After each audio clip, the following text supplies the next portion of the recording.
Hey everybody, welcome back to our neck of the woods. Today's video, kind of a sad one, a short one, but it is time to say goodbye to the tractor.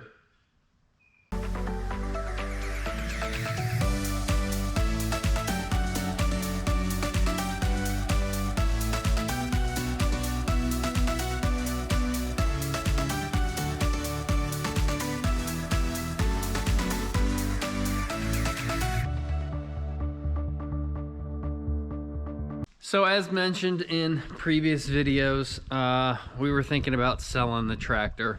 When we first got it, it just made more sense. The first thing it had ever done was move all of the dirt that we had removed for the driveway. So we had taken off the top layer of topsoil and put it over here. And then we ended up spreading it around the yard where there were big holes, where trees had left huge divots and stuff.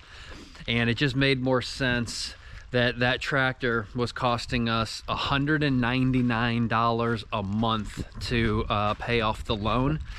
And a local skid steer, for example, would have been over $200 per day.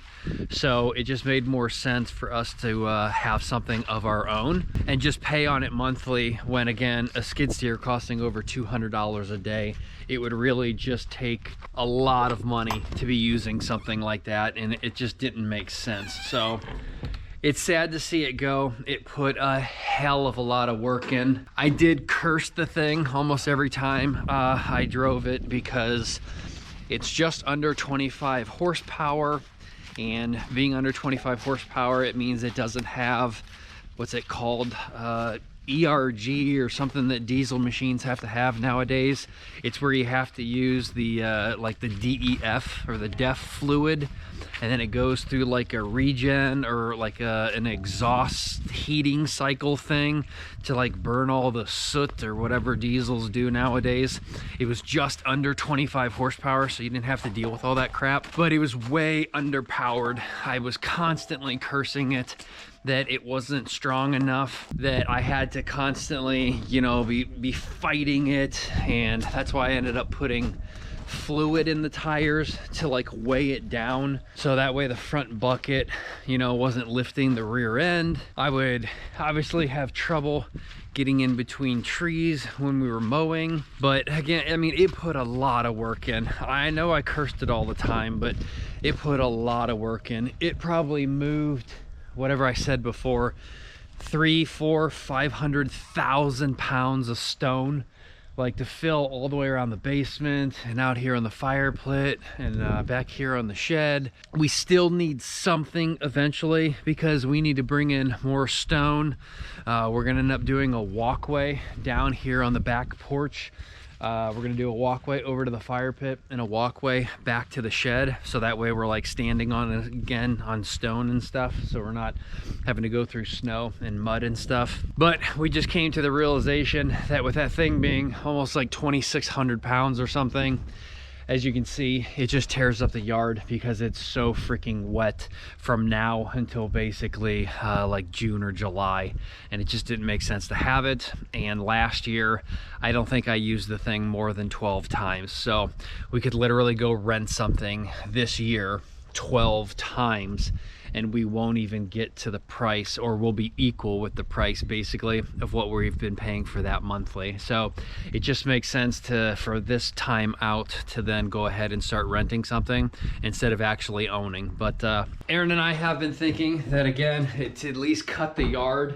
We already got this John Deere here. We may be thinking about getting something else. Been toying with the idea of maybe another Kubota, but instead of getting a big 2,500 pound tractor, that we might be looking into a zero turn. And since we already got Kubota, and I really like Kubota that they do like interest-free payments. Right now it's only interest-free up to 36 months, but when I bought that tractor, it was interest-free for like 4, 5, or even 6 years interest-free. You just had to put more money down the longer you went. So Kubota still has that kind of going on. It's just interest-free for only 36 months. So even a zero turn at about 5 grand, let's say, that's the absolute cheapest zero turn that Kubota makes. it would only be like 100 and something a month, and the monthly payment's not hurting us financially wise. But selling this thing is putting over $10,000 in our pocket, which obviously is going to help advance the build. In fact, while I go and drop this off to a guy and we do a money order at my bank, I am immediately gonna head to the store and I'm gonna pick up the back floor joists and the poles or the upright posts so we can start working on the back deck. So today we're gonna get over 10 grand, let's say, and then we're gonna go spend our first like $2,000 because I want this back deck on, which is a huge priority. We get these posts here up, we get the floor joists on all the way down, and now we finally have something to freaking stand on that we can get the window in, the door in, the window in. Then we can get to working on the siding, and then once all that's done, we can put the deck on.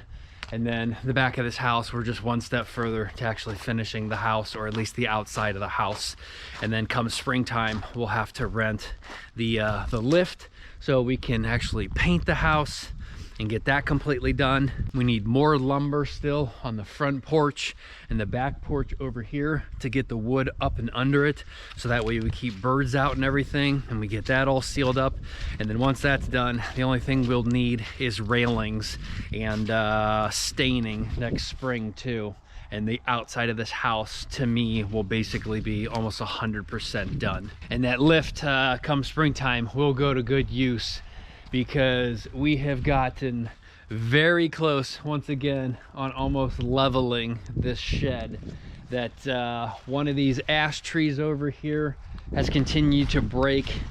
It was a triple or even a quadruple dead ash that, as you can see, we've left some widow makers up in there. This thing has split from the wood and has gotten caught up in here, but luckily this live maple saved the shed. But that lift one springtime is going to have to go a long way. We'll do tons of cleaning up out here. We still have the gutters to finish up, again, along with painting the entire house. So that lift is going to be highly used this summer. And again, that's just something that you'll be paying daily wise, and I won't have the tractor that I'll be like basically paying the same time. So it's kind of it's good to see it go a little bit financially, like monthly payment wise. It's nice to not have to pay $200 anymore, although it was almost paid off. But again, it's going to be very nice to put thousands of dollars in our pocket, and again, advancing the house build for more stuff that we could think of, because lumber prices are down, but we're still going to be spending probably about $3,000, $4,000 more to get all of the lumber purchased for the back deck and up there. And if we actually do buy the actual decking, that's going to be very expensive too, because that is one hell of a rear deck. So I'm going to get loaded up here, get the tractor out here, and then we'll make our trip and we will go give this to the new owner. So hang tight and I'll be back.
This is still so sad.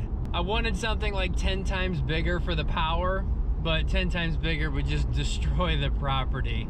I put so much time and effort into this thing, thinking of which one that I wanted, and waited for it, and then, you know, had to wait on financing, and just such a big deal, and now it's going away. I wish we lived on a better property where it wasn't so wet. Like, obviously if we lived out in the middle of like a field, that would dry out a hell of a lot sooner, but because of the tree covers, it just gets so wet so long. And we really did put in all of the bulk work that we needed to with this thing, but again, it's just so sad. The only other thing I will say, I think I priced it too low. I probably had 20 bids or 20 offers, 20 people wanting it within just minutes of posting it on Facebook Marketplace. And I only lost about $5,000 over brand new. I've had it for 5 years. Either people really want farm equipment fast, which I know when I first started looking, I was looking at used ones, and they don't stick around long. Definitely not Kubotas, maybe other stuff, but they definitely go fast, I think. But yeah, I think I might have priced it a little bit too low, because there were a few offers lower than asking. But again, within minutes, people were like, yeah, when can I come and pick it up? When can I see it? I want it, etc. So I might have lost a few bucks, but it's definitely got some wear on it. It definitely put in a hell of a lot of work again. So it was a good piece of equipment. Again, I'm gonna miss it, but on to bigger and better things, I guess. All right, everybody, back home. Gonna wrap this up here. We left with a tractor and we came back with some lumber. So I think I spent about almost $1,700 right now on 60 pieces of 2x10 ground contact treated, and they're 12 foot long. And then over there in the bed, we also got the 6x6 posts that everything can sit on. And then I needed some nails and some GRKs, and I think I bought a few more hangers. So this is a big deck. The entire house is 53 feet in length, and this deck is going the entire way, from actually even a little bit over, because right there is where the OSB starts for the garage. So we're 53 feet plus probably another half of a foot. So this is a hell of a deck. It's a lot of square footage. But my dad is coming over on Friday, he said, if the weather's not too poor.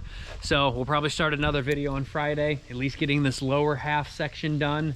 And then we'll see if we can go that way. I will have to rent the Impact though, the hammer drill from down the street, because we do have to get some more of these J-bolts set. Not on this side, but we need to finish out over there. And I gotta rent that tool, because I'm not doing that with my little hammer drill, hand drill, whatever you want to call it. So, but this money should go a long way. Like I said, it was about $10,000 total for it, or total plus what I had to pay off for the tractor. So it's about like $10,000 in our pocket.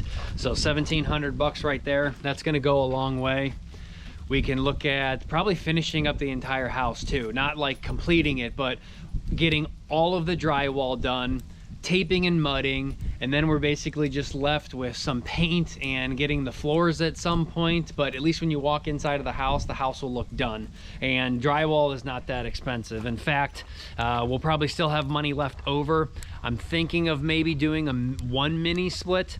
We don't have to do the mini split in the garage, and we don't have to do the mini split down in the basement, because the basement pretty much stays hot in the winter and it stays cold in the summer. So if we get the mini split for upstairs, we can at least have some heat and some air conditioning this summer. And just that mini split for the first floor, it's going to be one condenser with 2 head units, one for the living room and the kitchen, and one for the master bedroom. That I think is going to be like right around $3,000. So this 10,000 bucks is going to go for a little bit of time, but there are some prices out there that are still kind of inflated, but we'll see what happens. But it's a sad day, unfortunately, but it had to be done. We'll talk later too about if we're going to go ahead and get another riding lawnmower, or maybe another Kubota 0 turn. So I'll let you guys know. But until then, just an update for you, and let me know what you guys think down below. Take care.